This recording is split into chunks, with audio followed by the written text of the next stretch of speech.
Baik, Bismillahirrahmanirrahim. Assalamualaikum warahmatullahi wabarakatuh. Alhamdulillahirrabbilalamin. Wassalatu wassalamu ala nabiyyina Muhammadin wa ala alihi wa sahbihi ajma'in. Amma ba'd. Jumpa lagi dengan saya, teman-teman sekalian. Kali ini saya akan melanjutkan video yang kemarin terkait dengan rencana perjalanan haji ya. Kemarin kita sudah bicara di bagian pertama, gelombang pertama berangkat tanggal 23 Mei, kemudian sampai di Madinah, apa yang dilakukan dari Madinah, kemudian ke Mekah. Nah, sekarang bagian keduanya, teman-teman sekalian ya. Baik, saya akan lanjutkan, teman-teman. Nah, ini teman-teman, bagian kedua ini adalah untuk gelombang 2. Ya, kalau kemarin gelombang pertama, sekarang gelombang 2. Nah, kalau gelombang pertama kemarin turunnya di Madinah, jadi ke Madinah dulu, 9 hari di Madinah, kemudian ke Mekah, tapi yang gelombang 2 itu langsung ke Jeddah. Ya, dari Jeddah nanti langsung ke Mekah. Jadi nanti ke Madinahnya belakangan. Ya, teman-teman. Jadi yang gelombang 2 ini sama dengan gelombang pertama. Jadi sehari sebelum terbang, teman-teman yang masuk gelombang 2 itu ke embarkasi dulu ya.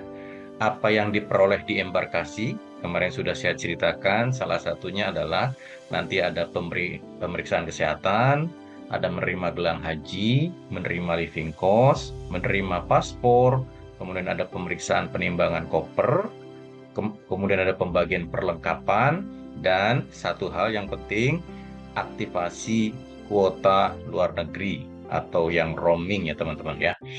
Ini tidak perlu saya lanjutkan penjelasannya, teman-teman bisa simak penjelasannya di video sebelumnya. Baik, selanjutnya setelah dari embarkasi ya teman-teman gelombang 2 itu terbang ya, terbangnya ke Jeddah. Ingat ya, terbangnya ke Jeddah. Kalau gelombang pertama terbangnya ke Madinah, kalau gelombang 2 langsung ke Jeddah. Ya, oleh karenanya, teman-teman sekalian ya, karena nanti turunnya di Jeddah, nanti pesawat akan melewati Yalamlam. Disitulah mikot untuk gelombang 2. Ya, jadi ulama sepakat bahwa mikotnya adalah di Yalamlam. Walaupun di belakang hari ada kesepakatan ulama bahwa mikot di Jeddah pun boleh, tapi yang utama adalah di Yalamlam, teman-teman ya. Jadi kalau di tempat-tempat mikot, daftar tempat mikot Jeddah itu tidak ada, teman-teman. Yang ada adalah Yalamlam ya.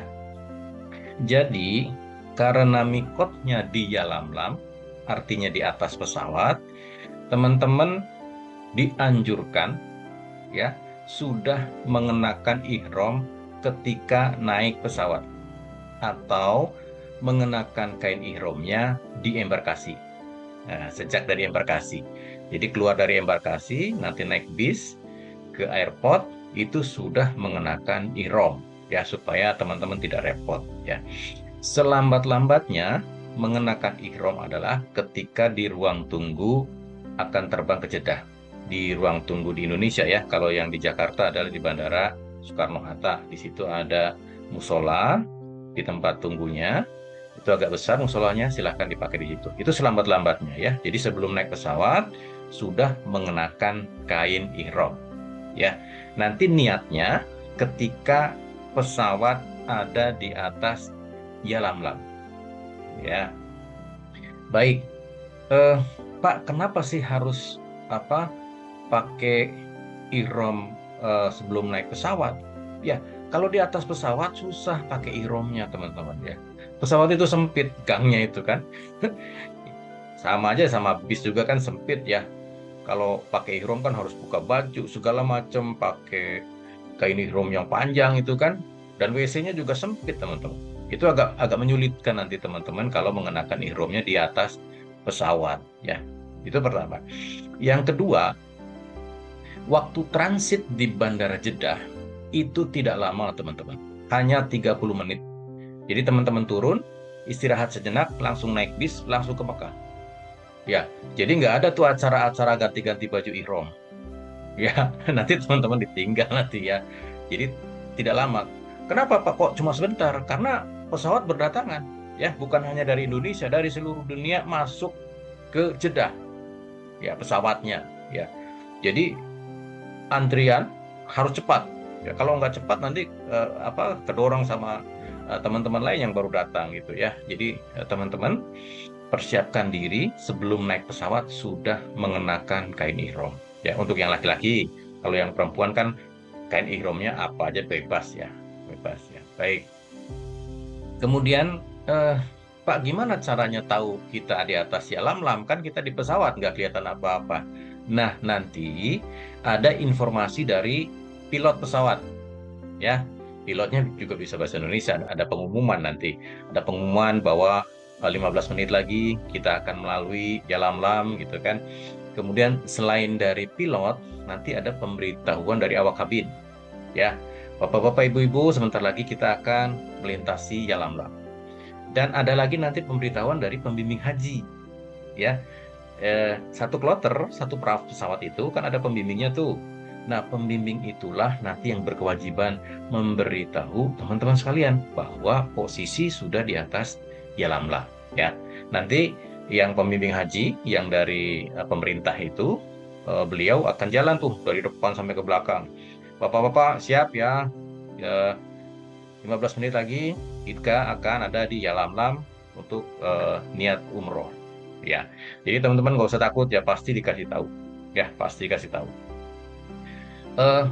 Teman-teman juga bisa pantau ya posisi pesawat tuh ada di mana. Nanti di jok pesawat di depan teman-teman tuh ada TV. Di setel ada TV-nya. Setel yang peta. Nah, di situ kelihatan tuh pesawat kita ada di mana tuh. Di atas samudra gitu kan. Kemudian udah sudah masuk ke benua, udah masuk ke Yaman segala macam itu kelihatan ya, kelihatan karena pesawat itu menggunakan radar ya.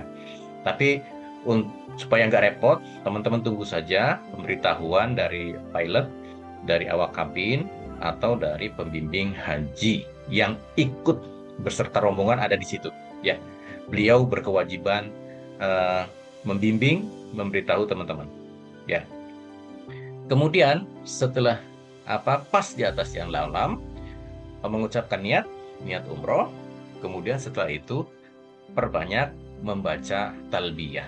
Ya, nanti talbiyahnya dibimbing juga sama pembimbing haji. Ya, kalau teman-teman belum hafal gitu ya, syukur-syukur kalau sudah hafal dari Indonesia menghafalkan gitu kan, labaik Allahumma labaik gitu ya, dihafalkan karena nggak terlalu panjang doanya dan itu sering diulang-ulang ya. Jadi selama di pesawat teman-teman tetap bertalbiyah. Nah, nanti turun di airport, naik bis terus bertalbiyah, ya bertalbiyah terus.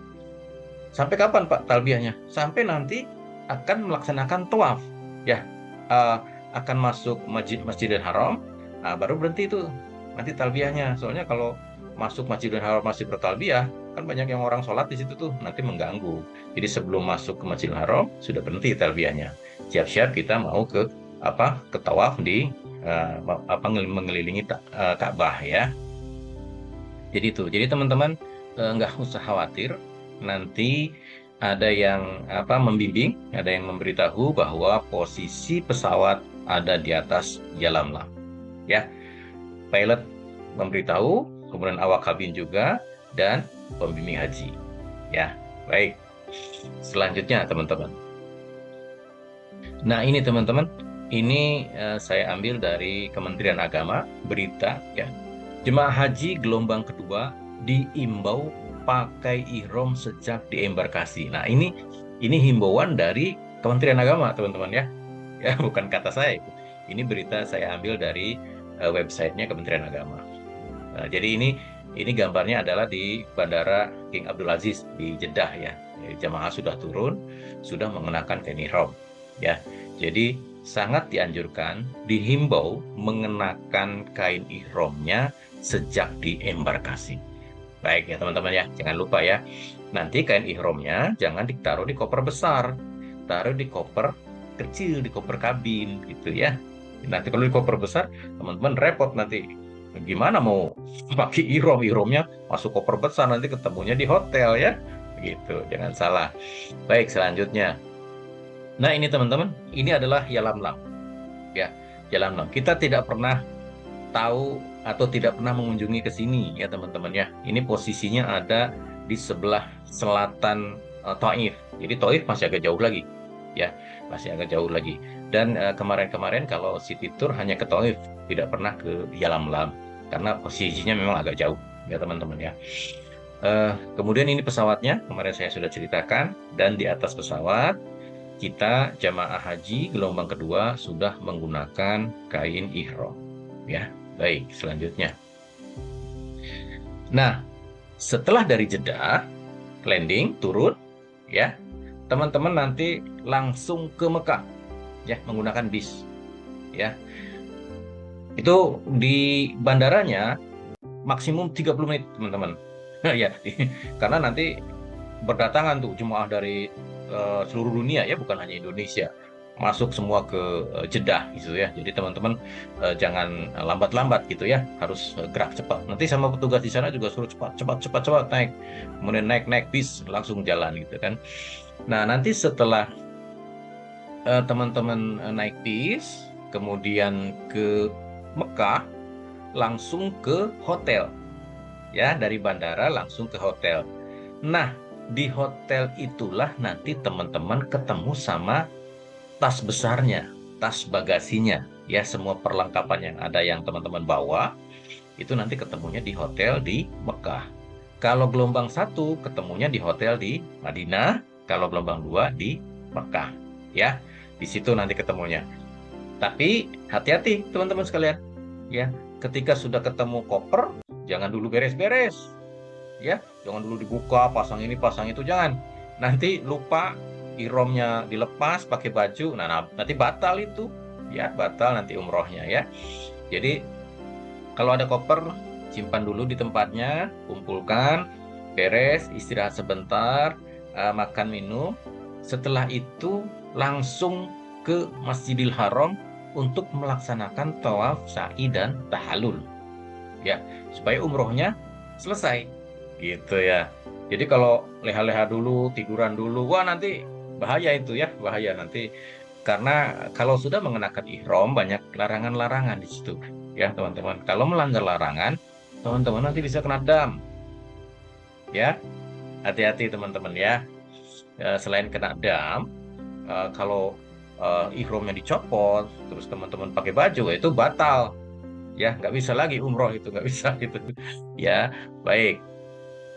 Kemudian tadi setelah sampai di hotel, beristirahat sejenak, cari kopernya. Kalau sudah ketemu, masukkan ke kamar masing-masing, ada kuncinya, ya, udah ketemu teman-temannya satu kamar tuh.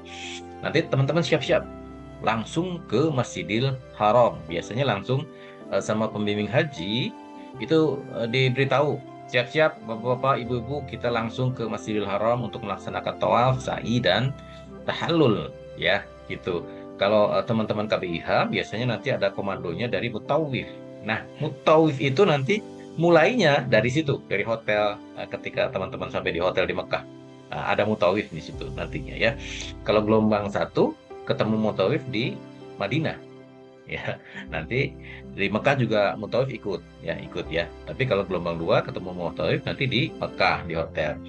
Nanti biasanya kalau yang teman-teman yang ikut KBIH, nanti yang membimbing, yang memandu adalah mutawif untuk melaksanakan tawaf, sa'i, dan tahallul ya. Kalau teman-teman yang tidak tergabung KBIH, nanti dibimbing oleh pembimbing haji dari pemerintah yang di kloter tersebut ya teman-teman ya. Baik, setelah selesai ya tawaf, sa'i, dan tahallul, alhamdulillah ya, ihramnya bisa diganti. Alhamdulillah. Jadi sudah lapang, sudah boleh mandi, sudah boleh makan, istirahat ya teman-teman ya. Ya, tapi jangan, kalau belum sampai tahallul ya, jangan dulu berleha-leha tuh, nanti kelupaan. Ya. Baik. Kemudian apa yang harus dilakukan setelah selesai tawaf, sa'i, tahallul, istrinya sudah selesai umroh ya. Itu kegiatan rutin biasa. Sholat 5 waktu di Masjidil Haram, kemudian perbanyak tawaf sunnah. Kalau yang mau membadalkan umroh, silahkan. Kemudian ziarah juga di sekitar Masjidil Haram. Kemudian ada city tour juga, sambil menunggu keberangkatan ke Arafah. Ya teman-teman ya. Ini sama dengan teman-teman kemarin yang gelombang 1 dari Madinah langsung ke Mekah. Nah, disinilah teman-teman ketemu sama gelombang 1. Ya, nah disinilah Mekah itu sangat padat teman-teman. Ya, jadi mulai gelombang 2 datang itu mulai padat tuh. Kalau gelombang 2 sampai kloter yang terakhir sudah datang, itu Mekah penuh sekali. Ya teman-teman ya. Jadi teman-teman hati-hati. Oke, baik selanjutnya. Nah ini teman-teman, ini adalah titik yang sangat rawan. Ya, titik yang sangat rawan. Kenapa, Pak? Ya, tanggal 22 Juni atau tanggal 4 Zulhijjah itu semua alat transportasi dihentikan. Ya, termasuk Bandara King Abdul Aziz International Airport, ya, Bandara Jeddah itu ditutup, tidak menerima lagi penerbangan. Jadi nggak boleh ada lagi yang turun pesawat, ya. Tanggal 4 itu jam 00, ya, bandara ditutup, kemudian jalan banyak ditutup, ya, nggak ada lagi angkutan, kemudian bus sholawat juga nggak boleh jalan, ya. Jadi teman-teman kalau sudah tanggal 4 Dzulhijjah itu tidak bisa lagi ke Masjidil Haram. Kalau mau jalan kaki boleh, kalau mau jalan kaki ya. Tapi bis sholawat sudah nggak ada, ya, tidak boleh jalan. Karena apa? Karena semuanya konsentrasi untuk ke Arafah, ya. Kemudian, nah ini teman-teman yang rawannya adalah karena jalan ditutup, ya, angkutan konsumsi dari catering itu tidak ada. Ya, semula pemerintah tidak memberi konsumsi 4 hari, ya, mulai tanggal 4 Dzulhijjah sampai tanggal 8, 4, 5, 6.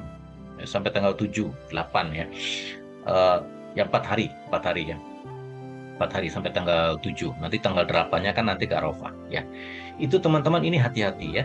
Mulai nanti ada pemberitahuan close date, istilahnya tutup tanggal, tutup airport, tutup jalan ya. Itu tidak ada pengiriman konsumsi. Cuma kemarin kebijakannya DPR meminta jangan 4 hari, 2 hari saja yang tidak ada konsumsi. 2 hari sebelumnya masih dapat konsumsi. Jadi teman-teman mudah-mudahan masih dapat konsumsi 2 hari sebelumnya, tapi 2 hari menjelang ke Arafah, teman-teman tidak mendapatkan konsumsi dari pemerintah. Ya, tidak mendapatkan konsumsi. Jadi teman-teman harus siap-siap. Ya, harus siap-siap di situ. Jadi ketika close date, siap-siap. Nah, siap-siap ya. Kemarin sudah saya infokan bahwa sekarang sudah alhamdulillah sudah tidak ada pandemi, katanya sudah mulai banyak yang jualan di depan hotel. Tapi kalau close date, apakah mereka masih berjualan? Saya kurang tahu, teman-teman ya. Jadi teman-teman siap-siap sendiri saja ya, kondisi tidak mendapatkan konsumsi. Ya kemarin saya sudah sampaikan bahwa makanan kering ya, makanan kering, bila perlu bawa beras gitu kan, nanti beli rice cooker sama-sama, masak sama-sama, bawa abon, bawa teri, bawa sambal, bawa kecap gitu kan, ya, untuk antisipasi ini ya teman-teman ya. Nah di tanggal ini ya, pemerintah Saudi Arabia itu konsentrasinya ke Arafah, Muzdalifah, dan Mina ya. Selama close date ini nanti mereka persiapannya di sana teman-teman ya. Jadi teman-teman juga harus siap-siap ya. Baik, selanjutnya. Nah ini teman-teman tanggal 26-nya ya, atau tanggal 8 Dzulhijjah untuk yang haji reguler ya, yang tidak mengambil tarwiyah, itu tanggal 8 sudah diantar ke Arafah. Sehingga untuk jemaah haji yang tidak tergabung ke KBIH atau tidak melaksanakan tarwiyah, itu akan bermalam 1 malam di Arafah. ya. Jadi ke Arafahnya bukan tanggal 9 ya.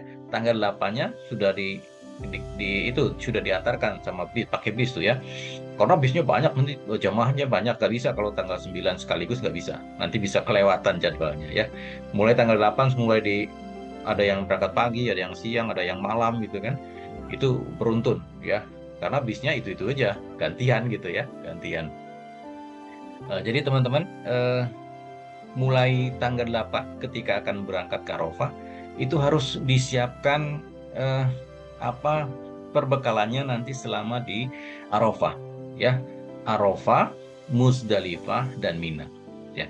Kemarin di persiapan sudah saya sampaikan bahwa di Arafah, di Muzdalifah dan di Mina itu sangat susah untuk mencuci baju ya. Sudahlah WC-nya ngantri gitu kan, tempat wudhu juga ngantri, semuanya ngantri, boro-boro nyuci gitu kan, mau pipis saja ngantri. Ya teman-teman ya, jadi teman-teman harus siap-siap. Jadi apa Pak yang harus siapkan? Kayak disiap-siap. Jadi mulai tanggal 8 berangkat kan, 8, 9, 10 ya. Teman-teman tanggal 8 berangkat dari hotel sudah menggunakan kain ihram ya, tanggal 8 itu. Jadi teman-teman berihram mulai tanggal 8, 9 sampai tanggal 10. Ya, tanggal 10 itu nanti jumroh pertama, jumroh akobah. Setelah jumroh akobah itu boleh dilepas nanti ininya, kain ihramnya. Jadi ada 3 hari. 3 hari teman-teman menggunakan kain ihram. Ya, itulah kenapa teman-teman harus membawa kain ihram cadangan. Dikhawatirkan kain ihramnya ada yang kotor atau kena najis gitu, untuk gantinya gitu ya. Kalau teman-teman resik gitu kan, hati-hati ya, yakin gitu kan satu aja cukup, ya sudah nggak apa-apa satu aja gitu kan. Tapi kalau untuk cadangan siap-siap gitu kan, bawa 1 lembar aja. Gak usah 1 set, kalau 1 set nanti berat isinya ya. Jadi yang dipakai 2 lembar, di bawah 1, di atas 1, untuk cadangan 1 lembar. Ya, jadi totalnya 3 lembar. Ya teman-teman ya. Jadi tanggal 8, 9, 10 mengenakan ihram. Nanti 10 siang, 11, 12. Kalau teman-teman ambil nafar awal, atau kalau ke nafar sani 4 hari berarti sampai tanggal 13. Jadi 4 hari menggunakan baju biasa. Nah, teman-teman bisa hitung sendiri nih.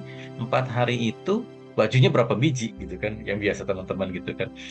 Kalau saya pribadi, 1 baju untuk 2 hari biasanya. Karena kalau di sana tuh nggak terlalu bau lah, keringatnya juga nggak terlalu ini, nggak terlalu kotor ya.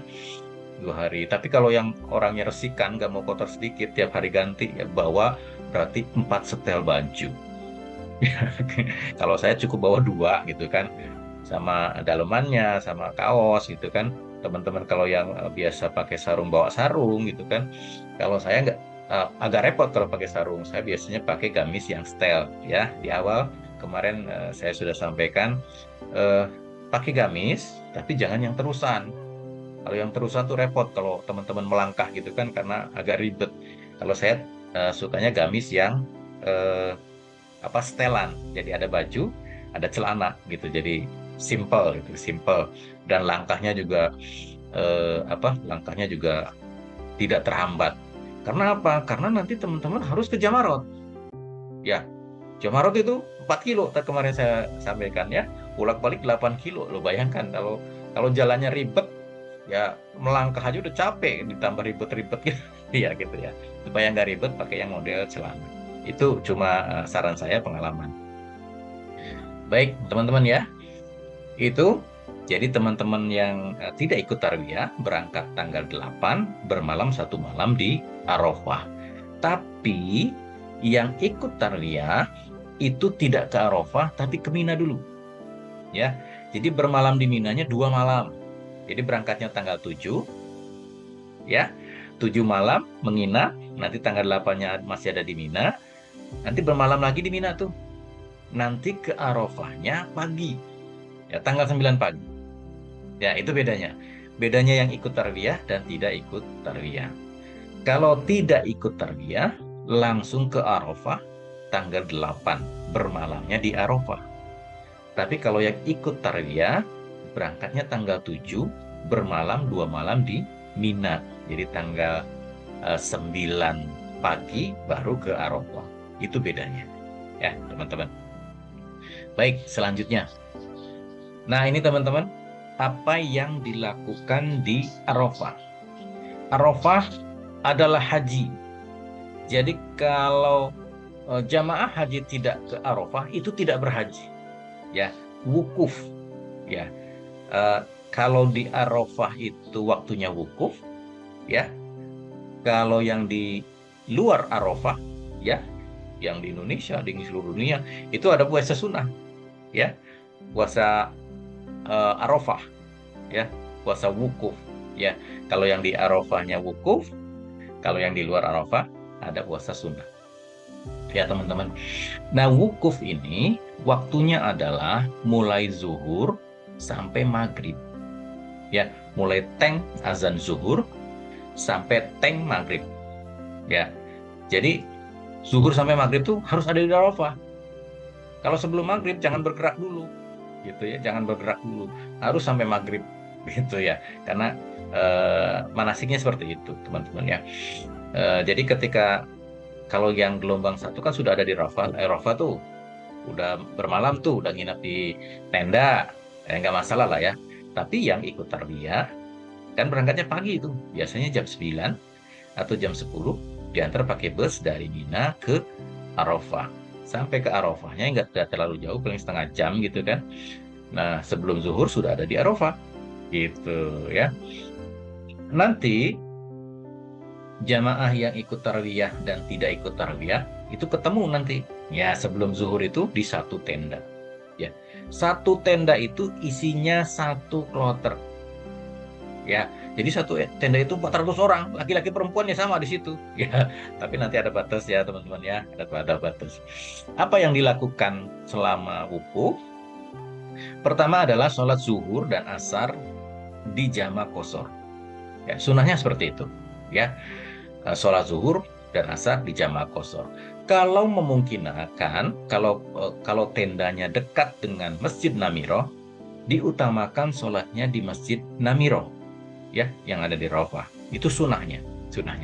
Tapi ya, tenda jamaah Indonesia itu jauh dari Namiroh, jadi nggak usah ke sana ya, karena jauh nanti kesasar lagi panas-panas gitu ya. Cukup di tenda masing-masing saja untuk sholat zuhur dan asarnya di jamaah qashar. Setelah itu adalah ada khutbah, ya, khutbah. Jadi salah satu jemaah ya menjadi imam sekaligus jadi khotib, atau jemaah lainnya menjadi khotib, ya, memberikan nasihat tausiah tentang wukuf, ya. Terutama di situ perbanyak istighfar, ya teman-teman ya. Kita mohon ampun di situ karena Arafah, ya, Arafah itu makbul, doanya sangat makbul ketika wukuf, ya. Di luar wukuf, Arafah adalah tanah biasa, ya, sama dengan tanah-tanah di luar tanah haram lainnya, sama, ya. Tapi ketika wukuf, Arafah itu jadi tempat yang makbul, mustajab, ya, doanya insya Allah dikabul Allah, ya. Oleh karenanya banyak-banyak berdoa, ya, banyak-banyak beristighfar, minta ampun kepada Allah Subhanahu wa taala. Kalau ada saudara, teman yang titip doa, disinilah membaca doa, ya, insya Allah doanya dikabulkan Allah, ya teman-teman ya. Nanti sebelum berangkat tuh biasanya, Pak Haji titip doa gitu. Nanti ditanya teman-teman, jangan titip doa tapi nggak jelas gitu kan, doanya mau minta apa gitu kan ya. Gitu ya, ada yang minta dilapangkan rizki, ada yang minta segera berangkat haji, ada yang minta sehat, kan harus jelas itu ya.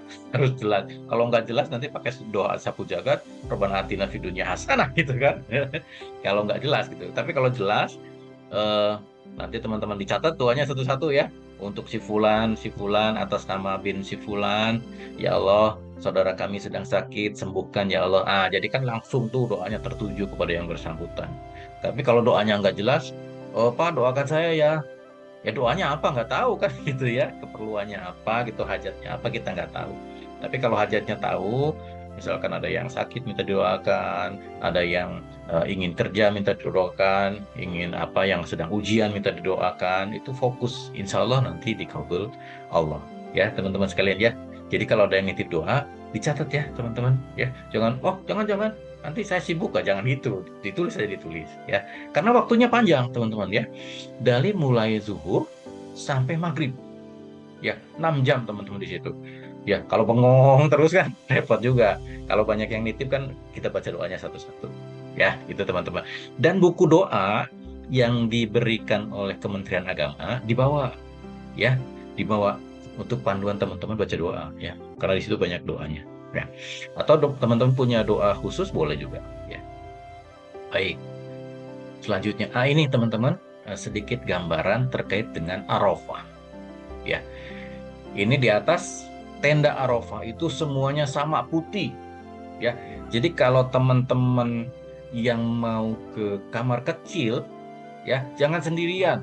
Nanti pulangnya nyasar. Karena di situ di Arafah tidak ada identitas ya. Tidak ada identitas jemaah Indonesia gitu. Nggak ada di situ di Arafah. Semuanya tenda putih gitu kan. Wow, nanti nyarinya repot ini. Ya, apalagi kalau yang sepuh-sepuh ya, nanti minta teman sama yang masih muda, sama yang masih sehat gitu kan, yang ingatannya masih kuat gitu kan ya, nanti minta anter ya, jangan sendirian ya. Nanti kalau sendirian bisa kemana-mana itu masuknya, nyari tenda nggak ketemu-ketemu ya teman-teman ya. Baik, nah kemudian yang dibawa ini adalah suasana di dalam tenda. Satu tenda ini isinya satu kloter ya, 400 orang teman-teman ya. Bayangkan 400 orang dalam satu tenda, laki-laki perempuan jadi satu di situ ya. Ini ibu-ibu berinisiatif pakai tambang ditutup pakai kain. Nah, karena ada beberapa ibu-ibu yang bawa kain, bawa sarung ditutup supaya ada batas gitu kan. Aslinya nggak ada batas tuh teman-teman ya, itu aneh, inisiatif jamaah saja. Jadi yang sebelah kanan itu wanita, perempuan, yang sebelah kiri laki-laki. Nah, kalau yang langsung ke Arafah, berarti tidurnya sama-sama satu tenda tuh, laki-laki perempuan tuh. Ya teman-teman ya, ya. Kalau yang ikut tarbiyah, itu kan ke Mina dulu, tendanya misah, ya misah. Kalau yang sudah datang duluan, ya di sini, ya kumpul jadi satu. Jadi teman-teman bisa bayangkan ya, penuh kayak gini ya. Ini kuotanya 50%, teman-teman. Sekarang kuotanya 100%, artinya 2 kali lipat ini banyaknya gitu ya. Jadi teman-teman bisa bayangkan ya. Kemudian yang di atas, ini suasana sore hari di Arafah.